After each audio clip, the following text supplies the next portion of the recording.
Phasing in Revit gives us the ability to apply the fourth dimension, or time, to our projects. Revit's approach to phasing is simple and straightforward. A simple timeline is established for your project that includes one or more points in time. Each point in time is a phase. The out-of-the-box default template includes just two phases, existing and new construction. You can add additional phases as the project needs dictate. Now, even though you can have fewer than the two default phases, the two make sense because almost every project you're going to have what was here before, or existing, and then what we're going to create, the new construction. And so the way this works is, the first thing you want to do is you want to establish what those phases are. So each phase is going to represent some key point in time for your project. Now, in a more complex project, you might need more than the two default phases. You might need a phase 1 construction, phase 2, staging, caissons, whatever the case may be. But you establish each of those phases and you do so in the phasing dialog. So I'll click on the Manage tab, and over here we'll see a phasing button. And when we click that, that brings up the phasing dialog. And as you can see, we've got the two existing phases, existing and new construction, and we could add more over here. So the next step is assigning the geometry to the various phases.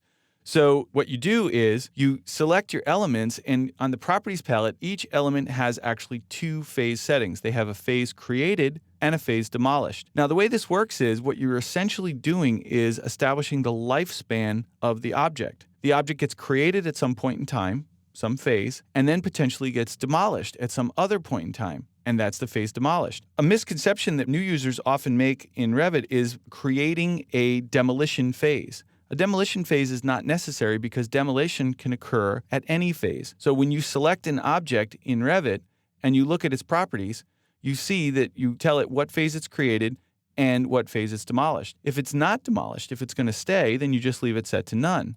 Compare that to, say, this object over here, where we can see that it was created in existing, but it gets demolished in new construction, and therefore Revit displays it with the dashed line.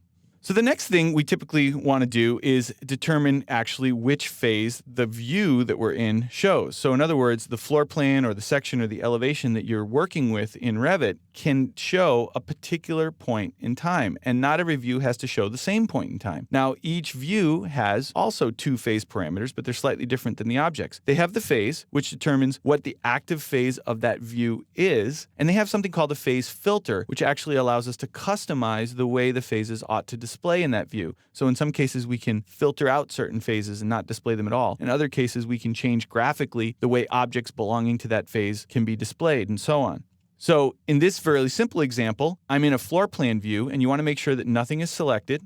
And over here on the properties palette, it says floor plan. And when you scroll down, you see that the current phase for this view is new construction.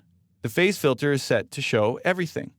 But if I change new construction to existing, what you're going to see is the two objects on the right disappear because they were both created in new construction. At this point in time, that hasn't happened yet because we told the view to show us what the project looked like during the existing phase. So it's like we went back in time, and so those other two objects haven't happened yet. As an additional consequence, the two objects we're looking at now look like new construction. They've become bold because at this point in time, they were new. So that's the essential overview of how phasing works in Revit. You need to establish what the key points in time are in your phasing dialog. You need to assign those phases to each of your objects and potentially say when those objects are not only created but also demolished. And then finally use the phase settings on the views to determine what you see at any given point in time.